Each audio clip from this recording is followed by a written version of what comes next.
Hello दोस्तों, आप सभी का स्वागत है अपने यूट्यूब चैनल पे। दोस्तों आज हम सीटेट सीडीपी के 24 दिसंबर 2021 के पेपर का एनालिसिस करेंगे। यदि दोस्तों वीडियो पसंद आए तो मेरे चैनल को लाइक शेयर और सब्सक्राइब कीजिएगा। पहला प्रश्न है, विकास के विषय में सही वक्तव्य चुनिए। इस प्रश्न का उत्तर होगा ऑप्शन बी, विकास परिवर्तनीय है। इंपॉर्टेंट पॉइंट है, विकास परिवर्तनीय है। गर्भधारण के क्षण से मृत्यु तक व्यक्ति लगातार बदलता रहता है। अगला पॉइंट है, विकास में कोई रुकावट असंतोष नहीं होता है। कुछ चरणों में विकास तेज होता है और कुछ चरणों में धीरे। जीवन की परिस्थितियों से विकास की कुछ हद तक संशोधित किया जा सकता है। अतः यह निष्कर्ष निकाला जाता है कि विकास परिवर्तनीय है। अगला प्रश्न है, निम्न में से विकास का कौन सा सिद्धांत गलत है? इस प्रश्न का उत्तर होगा ऑप्शन बी, विकास आकस्मिक घटनाओं का परिणाम है। अगला प्रश्न है, शरीर लक्षण जैसे आंखों का रंग, ऊंचाई, बालों का रंग, इस प्रश्न का उत्तर होगा ऑप्शन बी, आनुवांशिक होते हैं। अगला प्रश्न है, बच्चों के समाजीकरण की प्राथमिक संस्था है। इस प्रश्न का उत्तर होगा ऑप्शन डी, परिवार। अगला प्रश्न है, एक बच्चा सिर्फ मूर्त वस्तुओं के साथ ही समस्याओं का समाधान कर सकता है। उसकी समस्या समाधान की यह विशेषता किस स्तर के अंतर्गत आती है? इस प्रश्न का उत्तर होगा ऑप्शन सी, मूर्त संक्रियात्मक अवस्था। इंपॉर्टेंट पॉइंट है, जीन पियाजे के संज्ञानात्मक विकास की 4 अवस्थाएं निम्न है। पहला है संवेदी पेशी अवस्था, जन्म से 2 वर्ष। दूसरा है पूर्व संक्रियात्मक अवस्था, 2 वर्ष से 7 वर्ष। तीसरा है मूर्त संक्रियात्मक अवस्था, 7 वर्ष से 11 वर्ष। चौथा है अमूर्त संक्रियात्मक अवस्था, 11 वर्ष से अधिक। अगला प्रश्न है, एक बच्चे ने यह मानसिक विचार बना लिया है कि वे सभी जीव जिनके पंख हैं और उड़ सकते हैं वे पक्षी हैं। तत्पश्चात उसने एक चित्र पुस्तिका में एक चमगादड़ को देखा और उसे स्तनधारी कहने की बजाय उसे पक्षी कहा। इस स्थिति में ज्ञान निर्माण की इस प्रक्रिया को क्या कहते हैं? इस प्रश्न का उत्तर होगा ऑप्शन ए, समावेश। अगला प्रश्न है, समीपस्थ विकास के क्षेत्र की संरचना किसने प्रतिपादित की थी? इस प्रश्न का उत्तर होगा option B, Lev Vygotsky. Important point है, एक सोवियत मनोवैज्ञानिक लेव वाइगोत्स्की ने सामाजिक सांस्कृतिक सिद्धांत को प्रतिपादित किया। यह सिद्धांत इस विचार को बताता है कि सामाजिक अंतःक्रिया शिक्षार्थियों की संज्ञान क्षमता के विकास में महत्वपूर्ण भूमिका निभाता है।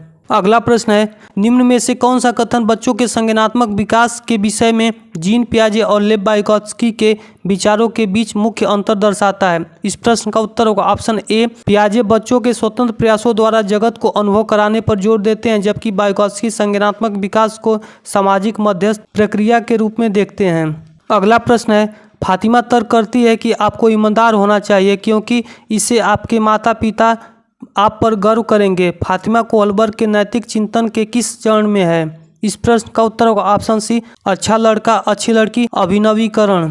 अगला प्रश्न है, कक्षा में अनुकूल अधिगम माहौल निर्मित करने के लिए निम्न में से क्या मददगार रहेगा? इस प्रश्न का उत्तर होगा ऑप्शन ए, सभी शिक्षार्थियों को सहभागिता के समान अवसर देना। अगला प्रश्न है, निम्नलिखित में प्रगतिशील शिक्षा की प्राथमिक विशेषता कौन सी है? इस प्रश्न का उत्तर होगा ऑप्शन सी, पाठ्यचर्चा और आकलन में लचीलापन।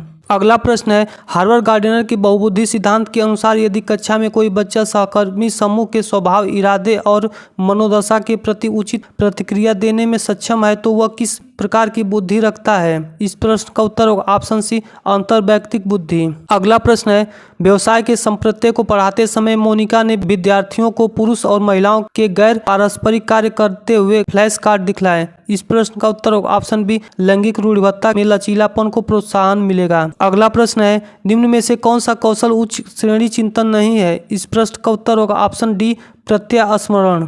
अगला प्रश्न है, निम्न में से कौन सा मानदंड निर्देशित आकलन है? इस प्रश्न का उत्तर होगा ऑप्शन ए, अधिगम के निम्नतम स्तर के मानक निर्धारित करने वाला परीक्षण। अगला प्रश्न है, दिव्यांग अधिकार अधिनियम 2016 के अनुसार बौद्धिक क्रियाशीलता में सीमाबद्धता वाले व्यक्ति को संबोधित करने का उचित तरीका क्या है?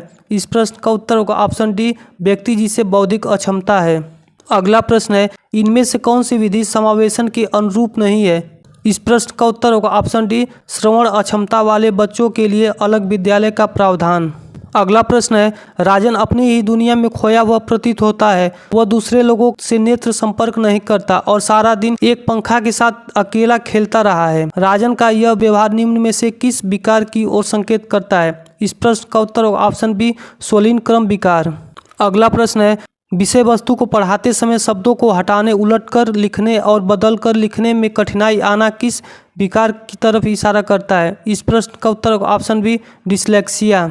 अगला प्रश्न है, किसी चीज़ के विषय में नूतन तथा असाधारण रूप से सोचना और समस्या के निदान के लिए अनोखा समाधान ढूंढने की क्षमता क्या कहलाती है? इस प्रश्न का उत्तर होगा ऑप्शन डी, सृजनात्मकता। अगला प्रश्न है, एक शिक्षक कुछ लिखित सामग्री का एवं सब्जियों और फलों की तस्वीर का प्रयोग करते हुए अपने छात्रों से चर्चा करता है।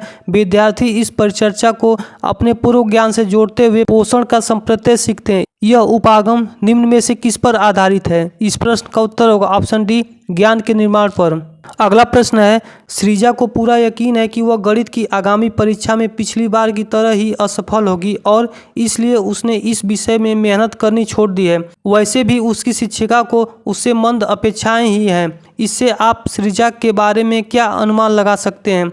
इस प्रश्न का उत्तर होगा ऑप्शन बी, अधिगम असाध्यता का अनुभव कर रही है। अगला प्रश्न है, अबीर की कक्षा में बच्चे शिक्षक और सहपाठियों के साथ विविध प्रकार के चुनौतीपूर्ण क्रियाकलापों में भाग लेते हैं और मिलजुल कर ज्ञान का निर्माण करते हैं। इस प्रकार की कक्षा क्या कहलाती है? इस प्रश्न का उत्तर होगा ऑप्शन ए, सामाजिक संरचनावादी। अगला प्रश्न है, निम्न में से कौन सी शिक्षा शास्त्रीय रणनीति राष्ट्रीय शिक्षा नीति 2020 द्वारा प्रस्तावित है? इस प्रश्न का उत्तर होगा ऑप्शन बी, 1, 2, 4 अन्वेषित आधारित अधिगम, दूसरा है कथावाचक आधारित शिक्षा शास्त्र तथा चौथा है चर्चा आधारित कक्षाएं। अगला प्रश्न है, किसी समस्या के समाधान तक पहुंचने के लिए मिलती जुलती समस्याओं को उद्धृत करना क्या कहलाता है? इस प्रश्न का उत्तर होगा ऑप्शन ए, अनुरूपता। अगला प्रश्न है, संकल्पनात्मक चित्रण नए संप्रत्ययों को समझ को किस प्रकार सुसाध्य करते हैं? इस प्रश्न का उत्तर होगा ऑप्शन ए, जानकारी को संश्लेषित और सुव्यवस्थित करके। अगला प्रश्न है, बच्चे द्वारा अधिगम प्रक्रिया के दौरान की जाने वाली त्रुटियां किस ओर संकेत करती हैं? इस प्रश्न का उत्तर होगा ऑप्शन सी, बच्चों और वयस्कों के चिंतन में गुणात्मक भिन्नता है। अगला प्रश्न है, एक शिक्षक में यह योग्यता होना बहुत जरूरी है कि वह खुद को विद्यार्थियों के स्थान पर रखकर यह महसूस कर सके कि वह क्या महसूस कर रहे हैं। यह योग्यता क्या कहलाती है? इस प्रश्न का उत्तर होगा ऑप्शन बी, तदानुभूति। अगला प्रश्न है, एक ऐसी स्थिति में जहां परिणाम अनिश्चय हो लेकिन ध्यान असफलता पर हो, तब बच्चे को किसका अनुभव होगा? इस प्रश्न का उत्तर होगा ऑप्शन बी, दुश्चिंता का। अगला प्रश्न है, निम्न में से कौन सी तकनीकी शिक्षण अधिगम प्रक्रिया की गुणवत्ता को नहीं बढ़ाएगी? इस प्रश्न का उत्तर होगा ऑप्शन डी, बच्चों को विविध तरीके से नामीकरण करके। दोस्तों मिलते हैं अगले वीडियो में, तब तक के लिए धन्यवाद।